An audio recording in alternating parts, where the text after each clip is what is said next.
Hoy vamos a ver la independencia de Cuba.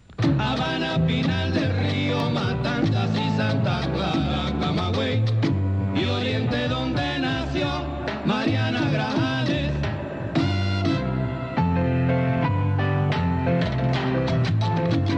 Me voy pa' Morón, me voy pa' Morón, me voy pa' Morón, llevo a mi mulata linda. Me voy pa' Morón, voy a apretarle en un ring. Me voy pa' Morón, yo me voy pa' Morón, me voy pa' Morón, caballero Morón, me voy pa' Morón. Mariana Grajales nació en la provincia de Oriente, nació en Santiago de Cuba, estuvo y allá creció. Allí donde nació Mariana, que era una mulata, cuando era niña, al final de la casa, de las cuadras donde ella vivía, había una prisión de esclavos. Ella caminaba y veía en la prisión de esclavos los rostros totalmente desesperanzados de todos aquellos que eran llevados a la prisión por intentar huir, por cimarrones, por buscar la libertad, en una época en que ya la esclavitud había sido abolida en el resto del mundo y en Cuba todavía tenía plena vigencia y era un negocio próspero que sostenía el régimen colonial y hacía que Cuba fuera todavía 40 años después de la independencia del resto de América Latina, una colonia española. Entonces ella es una mulata, va a crecer con un odio terrible por la esclavitud, por el racismo, por la discriminación con los mulatos y con todos los descendientes de los africanos y los africanos, por toda la situación de injusticia que en ese momento se estaba viviendo en Cuba. Y ella se va a casar primero con un hombre. Ella se las ingenió para aprender a leer y a escribir cuando para los mulatos y para los negros estaba vetada la educación. Entonces ella se las ingenia y para ella como mujer, pues imagínese, más grave todavía. Entonces ella va a aprender a leer y a escribir, se va a casar con un hombre de origen venezolano, era frutos con él, va a tener 4 hijos y luego va a enviudar. Y después, cuando ella enviuda, va a conocer a un hombre que viene de otra parte de la isla que se llama Maceo. El hombre es Maceo, el padre, y con él va a tener el resto de los hijos. Él es de origen venezolano y con él va a tener los hijos, va a tener muchos más hijos, en total van a tener 8 hijos, y de ellos esta familia, la familia de los hijos de Mariana y del marido de Mariana, la familia Maceo, van a ser los artífices de la independencia de Cuba, digamos, van a ser toda una de las familias más involucradas con el proceso de la independencia de Cuba. Entonces la independencia de Cuba tiene varias fases y las fases están a través, digamos, de la historia de la familia Maceo y de la historia de Mariana Grajales, se entreteje con el proceso de independencia de Cuba. Hay una primera parte, que se va a llamar la conspiración de las escalinatas, y esa primera parte de la conspiración de las escalinatas va a ser tan supremamente terrible porque la represión a ese primer levantamiento son unas escalinatas que llevan a un cadalso donde van a matar a látigo a las personas que se rebelen contra el dominio español. Entonces por eso se llama la rebelión de la conspiración de las escalinatas. Después, en 1867, se va a producir lo que se va a conocer como el grito de Yara. Ese grito de Yara lo va a hacer un personaje, Céspedes, que es de los importantes, de la gente más importante de toda el proceso de independencia, porque es que este proceso es largo y complicado, ¿no? Ve que no solamente era la última colonia, sino el bastión de todo el ejército. Entonces era muy difícil para ellos empezar la independencia. Entonces el grito de Yara es el primer grito, el primer levantamiento donde se levantan contra el dominio español y ponen una bandera, y ese va a ser aplastado también, el grito de Yara. Y después va a empezar lo que se va a conocer como la Guerra de los 10 años, que es de 1868 a 1878. Esa Guerra de los 10 años va a ser una guerra devastadora. La guerra comienza en la provincia de Oriente. Cuba está dividida en las provincias de Oriente, que es hacia donde queda Santiago y donde queda Guantánamo. Luego, después de Oriente, viene Camagüey, que era la parte ganadera, después Santa Clara, después Matanzas, La Habana y Pinar del Río. Entre La Habana, Pinar del Río era donde estaban la parte tabacalera y la parte azucarera. Camagüey era la parte ganadera. Oriente era la provincia más pobre. En Oriente es donde empiezan los levantamientos. Oriente es la tierra donde está la mayor cantidad de gente mulata y la mayor cantidad de gente esclavos, antiguos esclavos o gente que todavía está en situación de esclavitud. En la parte de Oriente se va a formar el ejército. La familia de Mariana Grajales va a estar totalmente involucrada en esa guerra de los 10 años. Allá, primero su esposo entra en el levantamiento de la guerra y él va a morir en combate. Y luego su hijo se va a convertir en una leyenda. Antonio Maceo va a ser una leyenda porque va a ser uno de los próceres de la independencia cubana, va a ser un tipo invencible, va a ser el primero fue capitán mayor, asciende con una gran rapidez porque era un tipo muy valiente, va a ser el que dirige el ejército Mambí. Por ser mulato lo discriminan dentro de los ejércitos porque no querían estar al mando de un mulato. Ahí hay unos problemas de clase y de raza, junto con el de la independencia que se van a cruzar en muchas ocasiones. Entonces, este primer personaje, Maceo, Antonio Maceo, va a dirigir el ejército Mambí, y ese ejército Mambí es el que empieza el levantamiento de la guerra de los 10 años. Ese levantamiento tiene lugar en Oriente. Oriente es la provincia que empieza el proceso de independencia de Cuba, y por eso todos los recuentos musicales de la historia de este país y de cómo van atravesando todos sus procesos hacia la independencia, Henry Fiol les canta Oriente.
Oriente lidera el proceso de independencia. Oriente es el que produce el levantamiento de la guerra de los 10 años y Maceo es el que está comandando el ejército Mambí de Oriente.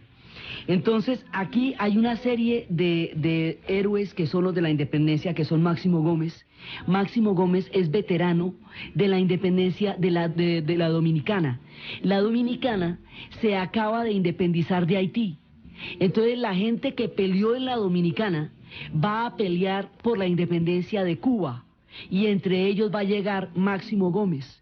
Entonces aquí se va formando Carlos Manuel Céspedes, que es el que da el grito de Yara, Maceo, que es el que comanda el ejército Mambí, Máximo Gómez, que es el que va llevando todas las huestes de la independencia en la primera parte, y más adelante, un poco más adelante, porque en esa época todavía era pequeño, se va a unir a toda esta gesta José Martí. Entonces aquí se va creando todo el espectro, están Agromonte, Cisneros, Flor Conver, toda la gente que va creando el movimiento del ejército Mambí. Este levantamiento lleva a la guerra de los 10 años. Esa guerra va a ser absolutamente devastadora porque lo que van a hacer es quemar todos los ingenios. Empiezan a quemar los ingenios para empezar a mellar la riqueza del poderío español. Entonces, esta guerra es un levantamiento de unas proporciones, va por todos lados, se va metiendo la guerra y van empezando a quemar los campos, van empezando a quemar los cañaduzales, van empezando, además tratando de llegar a la parte occidental de la isla. Porque al llegar a la parte, ahí va a haber una especie de trocha, esas trochas que se van a hacer para impedir que la parte oriental se una con la parte occidental, es decir, la parte occidental de la isla lo que va a ser Habana y Pinar del Río, desde Santa Clara, Habana y Pinar del Río. Entonces van a hacer unas trochas, la trocha de Muriel Majana y la trocha de Júcar Morón, para evitar que se unan, una para aislar a La Habana y la otra para evitar que la parte oriental se una con la parte occidental de la isla y se generalice el levantamiento. Entonces, esas trochas son como especies de muros, haga de cuenta como el muro de Berlín, o como el muro de Cisjordania, o como el muro o como la muralla de México, esas muros que intentan impedir que una parte digamos, de la historia se junte con la otra. Entonces, aquí viene el gran levantamiento, y esta guerra, como va a ser tan fuerte, tan supremamente costosa en términos de vidas, entonces ahí en ese momento todavía hay posiciones divergentes, hay una posición autonomista que quiere, digamos, una relación de autonomía con España, y hay otra posición independentista. En la primera parte de la guerra de los 10 años. Más adelante esto se va a radicalizar tanto que ya no va a haber posiciones intermedias y ya la independencia va a ser un propósito de todos. Pero eso primero atraviesa un problema de clase. Hay un ejército mambí, mulato, que tiene perfectamente claro la independencia, y hay un mundo criollo que de todas maneras no está muy seguro si realmente quiere prescindir del dominio español y vivir en una isla donde donde mucha parte de la población es mulata, y vivir un mundo mulato y un mundo criollo, o si lo que quiere son unas relaciones, digamos, de condiciones económicas más favorables con relación a España, condiciones de autonomía. Hay todavía esa divergencia, y esa divergencia se ve en el campo de batalla. Al cabo de 10 años de guerra, se produce un amnisticio, porque la cosa es absolutamente devastadora. El nivel de destrucción al que llegó Cuba en este momento va a ser tan grande que hay un momento en que están desgastados, en que dicen, bueno, esto no parece salir para ninguna parte. Además, como la esclavitud todavía estaba, va a haber un momento en que la independencia, la abolición de la esclavitud y la supresión del racismo se vuelvan una sola causa, porque todas están entrelazadas. El comercio de esclavos era el que mantenía la condición colonial de Cuba, junto con el comercio del azúcar y el comercio de lo que va a ser el tabaco. Entonces, para poder hacer todo esto, se tiene que hacer todo a la vez. Hay un momento en que la guerra de los 10 años, que tiene muchos visos de guerra civil, por lo que hay posiciones diferentes ahí, porque el ejército mambí tiene perfectamente claro que está peleando y los otros no.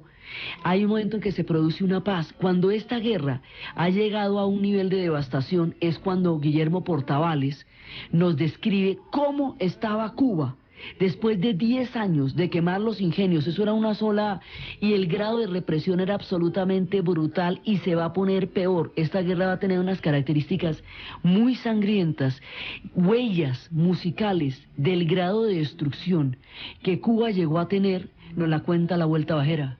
Canta cubano sincero y ponen tu dulce nota, que más no caiga una gota de sangre al cubano suelo. Santa bendición del cielo, que tranquilice esta tierra. Cubano, ya no más guerra, mira que por nuestra chiosa pasa la más dolorosa tristeza que el mundo encierra.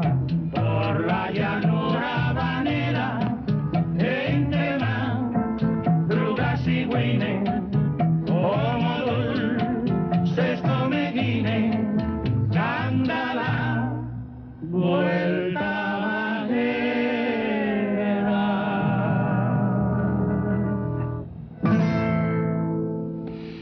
Después de esta guerra, cuando se produce la paz de la Guerra de los 10 años. En la Guerra de los 10 años, toda la familia de Mariana Grajales está metida y los hijos de ella van muriendo uno por uno, y Maceo es cuando se va a convertir en una leyenda, y hay un momento en que él va a estar herido y llega allá y ella le echa como 2 o 3 ungüenticos y 3 trapitos y que siga huyendo. Hay un momento en que Maceo se vuelve un tipo invencible. Lo hieren y sigue andando y sigue por todas partes, y cuando llega el momento y los hijos de Mariana van muriendo uno a uno, ya el marido murió hace rato en el comienzo de la Guerra de los 10 años, y Mariana se convierte en un personaje como la madre coraje de Bertolt Brecht o como la madre de Máximo Gorki, esas madres arquetípicas que se convierten en digamos, como en los símbolos de un proceso de independencia o de revolución. Ella va a hacer eso. Mariana Grajales era como la inspiración, y todos decían que miraban los ojos de Mariana y con eso nomás tenían para seguir luchando.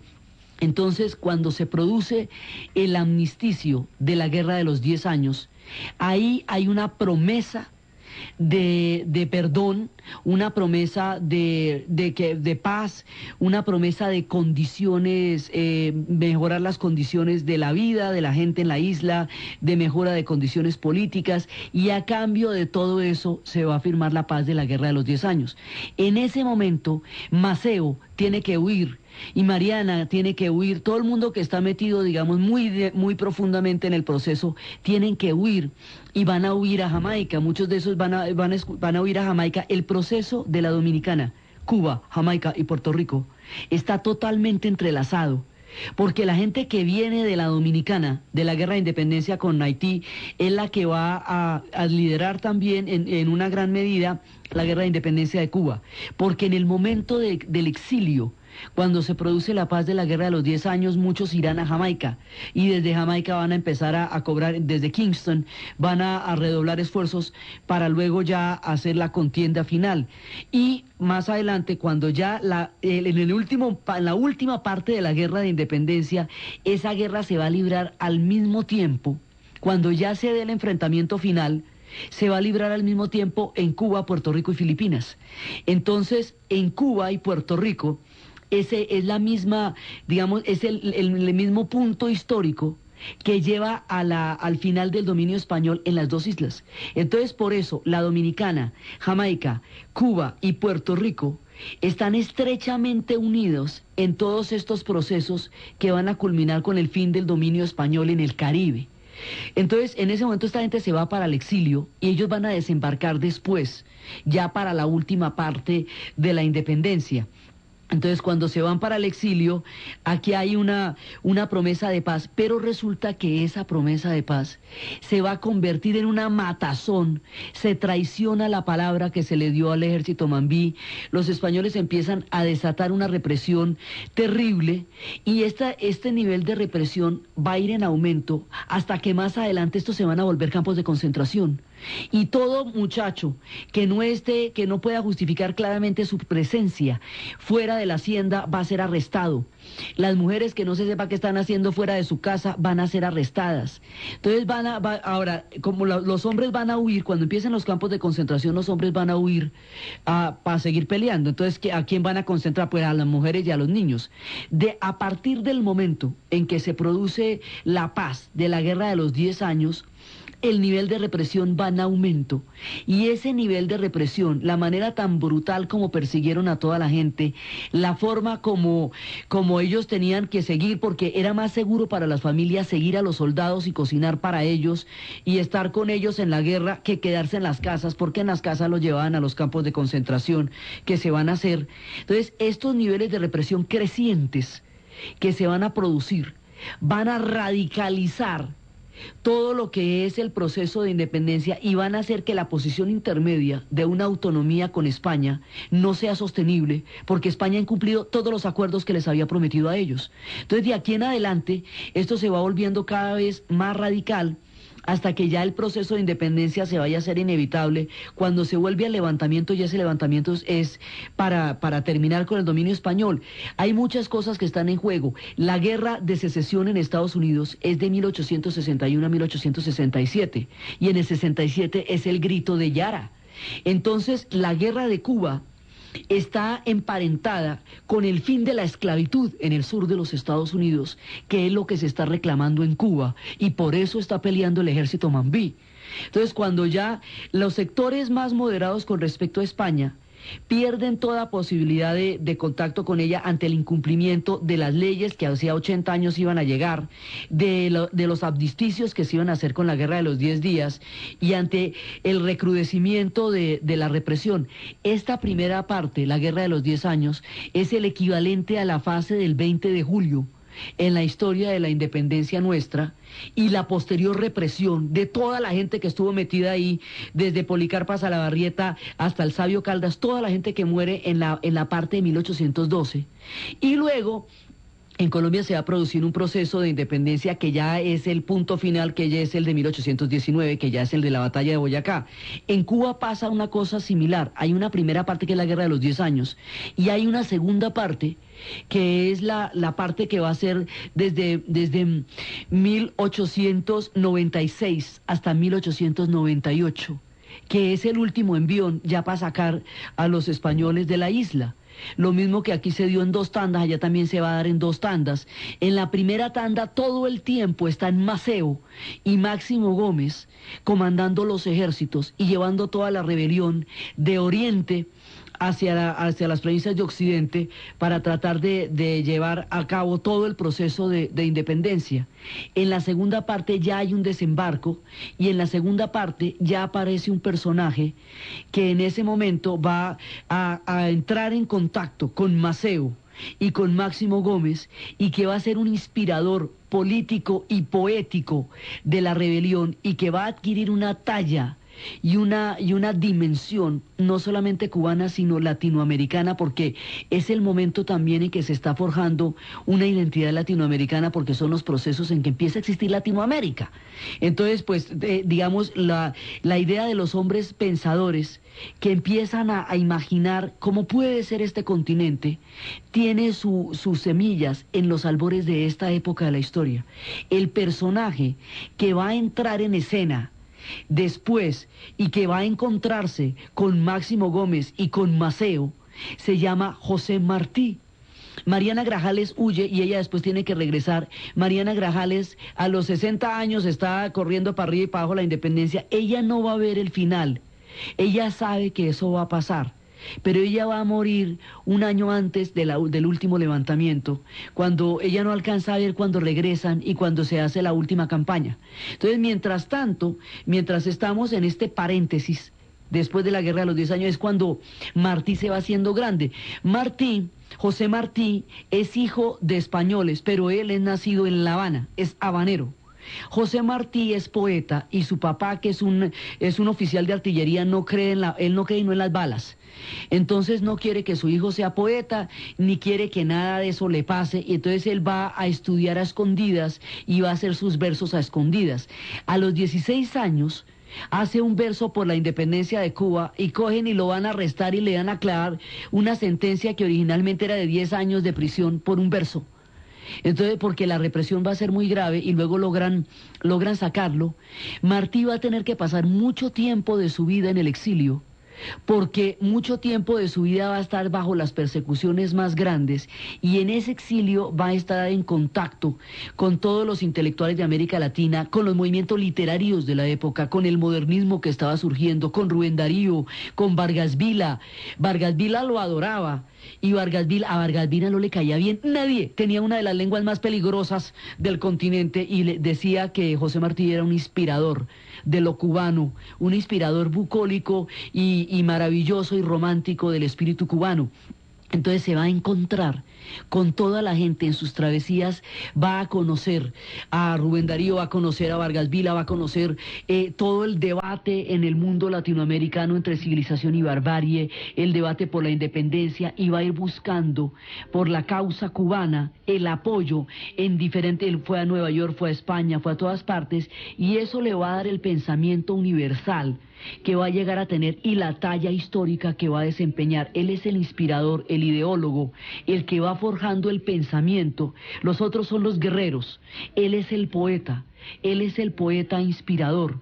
Y de su poema y de sus inspiraciones nos quedan muchos versos y nos quedan muchas historias, una de las cuales es la Guantanamera. Dulces para el alma inquieta, bajo una luna de enero.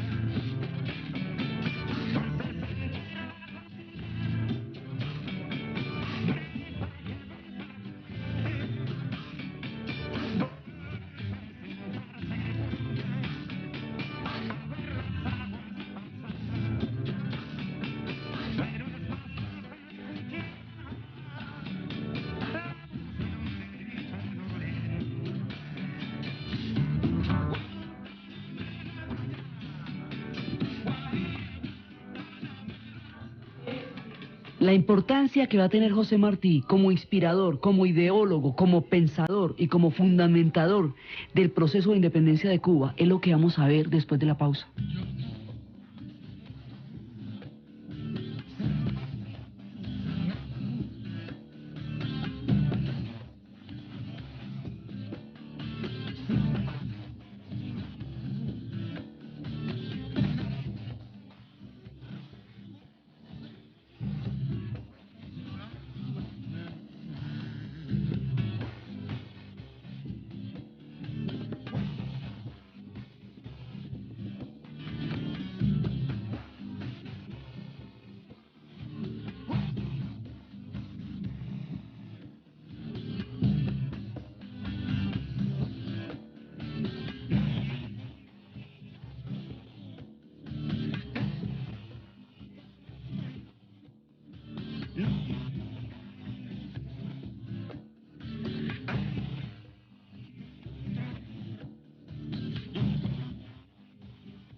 Los versos de Martí de la Guantanamera son además una premonición de cómo él efectivamente va a morir. Él va a morir así, de cara al sol. Martí ha estado durante todo el proceso del final del proceso de la Guerra de los 10 años. Esa Guerra de los 10 años se hizo básicamente sobre las logias masónicas. Son las logias masónicas las que la van a organizar con el ejército mambí. Maceo mismo era un masón. Y ahora viene como la parte de Martí, y la parte de Martí es todo, mejor dicho, el rollo que tienen en la cabeza, el proyecto histórico de lo que puede ser Cuba, es lo que tiene José Martí, porque los otros tenían el proyecto militar de la independencia. Sin ellos no hay independencia, pero sin José Martí no hay proyecto. El proyecto histórico es Martí. Entonces Martí va a desarrollar todo el pensamiento universal a través de su contacto con los escritores de América Latina, del pensamiento que se está gestando en América Latina. Él también va a conocer España y va a conocer un contexto muy amplio de la situación en la que se estaba dando la independencia de Cuba, porque era tan difícil, era el último bastión. Después del costo de más de 200.000 personas murieron en la Guerra de los 10 años. Todo lo que había significado esto le cabe a Martí en la cabeza. Entonces Martí, a través de los versos, Martí es un hombre de las ideas de la Ilustración, es un hombre con el romanticismo, es un hombre que condensa muchos saberes de su tiempo. Al condensar tantos saberes de su tiempo, no solamente tiene una talla cubana, sino tiene una talla de América Latina. Es uno de los forjadores del proceso, aún en formación, de la identidad latinoamericana, es José Martí. José Martí tiene una relación de llavería con su verso. Él y su verso son una sola. Él y su verso son amigos. Él a través del verso va a mostrar todo lo que es, y su verso va a ser su mayor testimonio, su confidente, su compañero, va a ser el que comparta su suerte. Él está unido al verso y el verso está unido a Martí, y sin esa poesía no es entendible la talla de este personaje ni la profunda psicología poética que había llevado a este hombre al proyecto, a la guerra, al exilio y a toda la cantidad cantidad de avatares, a todos sus amores, a todas sus historias, a la niña de Guatemala, a la que se murió de amor, a todas las historias que tiene Martí, uno no las puede entender si no entiende la relación de Martí con la patria y la relación de Martí con el verso. Una de las maneras como él nos muestra cómo es su llavería con el verso es aquí donde dice: vierte corazón tu pena.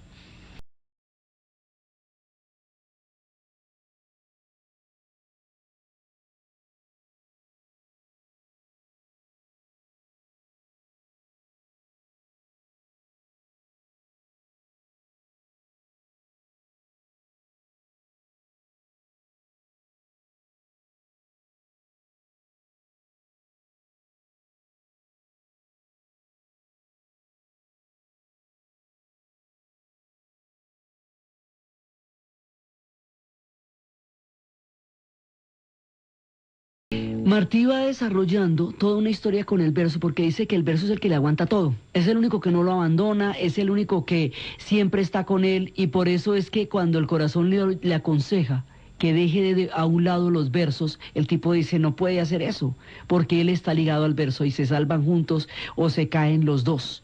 Entonces Martí se va a meter a definir la América, se va a meter a tratar de definir qué somos en medio de toda esa cantidad de fuerzas, y por eso es que él va a contarnos una historia también de cómo le parecía a él que era la América, porque está tratando de descifrar entre ese mundo español, entre ese mundo mulato, qué puede ser la América dentro de la formación de los ejércitos. Todo eso lo está pensando él. Entonces hay una parte donde él intenta definir la América. Estas voces que estamos escuchando es una musicalización que hace Pablo Milanés de los versos de José Martí. Nuestra América es como lo llama ahora.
Martí aquí nos está mostrando todos los componentes culturales que se debaten en esta Cuba que está intentando nacer como nación.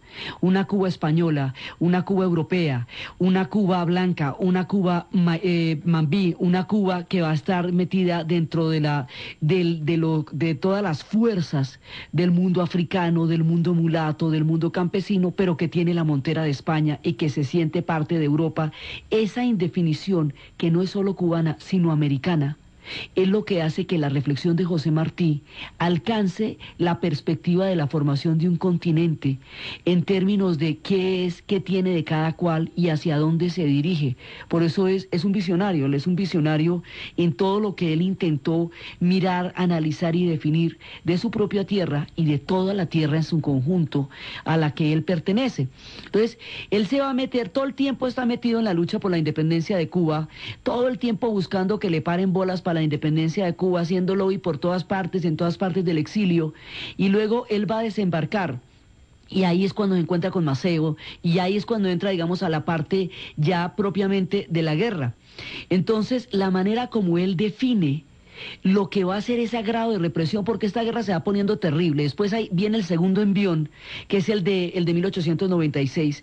Ahí hay un momento en que Valeriano Weyler va a meter a toda la gente en campos de concentración y van a tener más de 400.000 personas en campos de concentración y se van a morir ahí de fiebre, de enfermedades, de maltrato, de tortura, de brutalidades, y se arrecia la represión en las calles, y cada vez que hay un levantamiento la represión es más terrible. Ese pedacito ya después del desembarco, desde el 96 al 98, es pavoroso.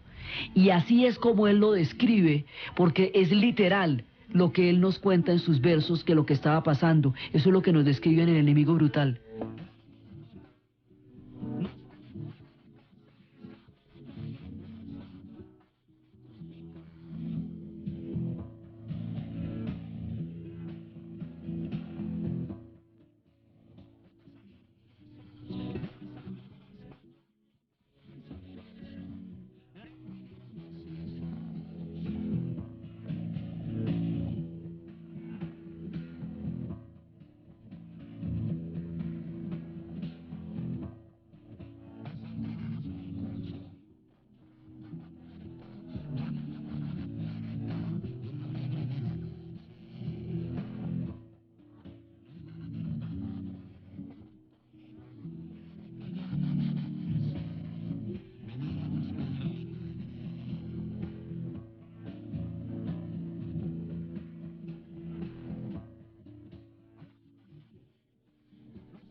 Esa última parte de la independencia ya tiene detrás todo el bagaje de la movilización, ya tiene detrás el momento en que desde Bayamo, Perucho ha creado una canción que están cantando en todas las plantaciones y que la gente susurra, que se llama la bayamesa, que va a ser el himno nacional de Cuba.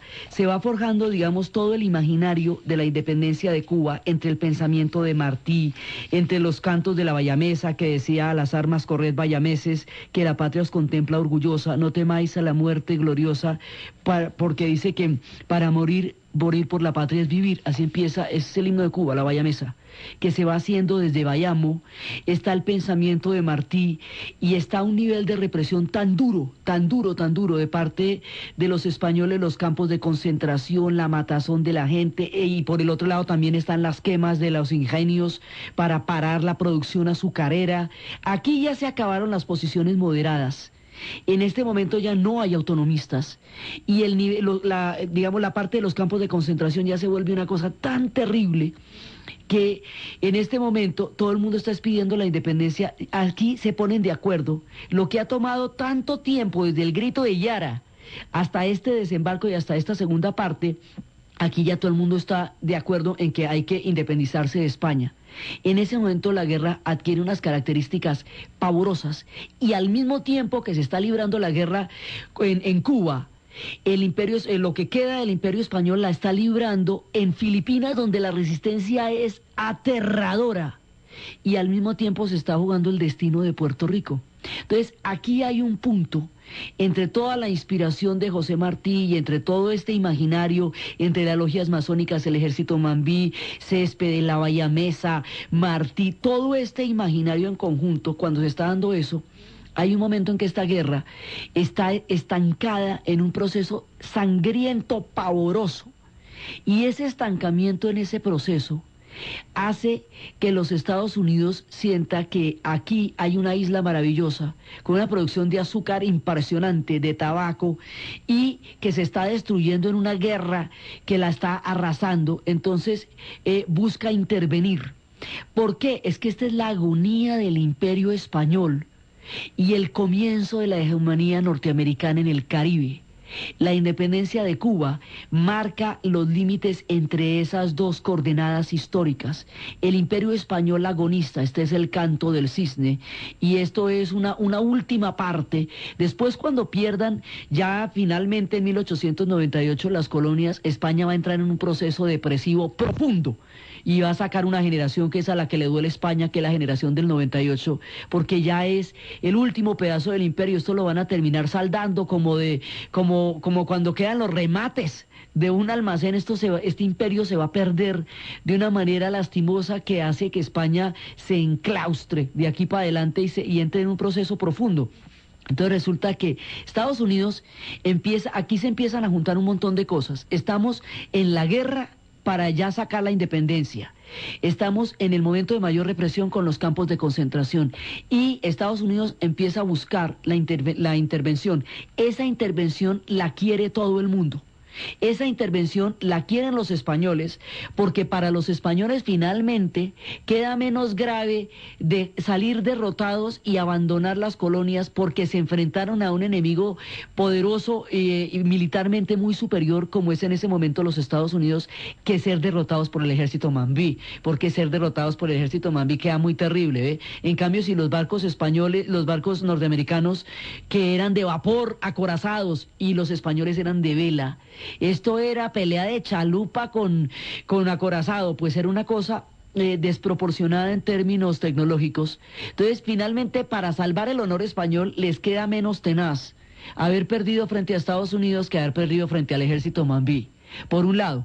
Por otro lado, el nivel de matanza es tan grande que los cubanos también quieren un apoyo, porque es muy dura. Es que como son bastiones españoles grandísimos los que están en ese momento, la concentración de las tropas en Cuba, entonces la desproporción numérica es enorme.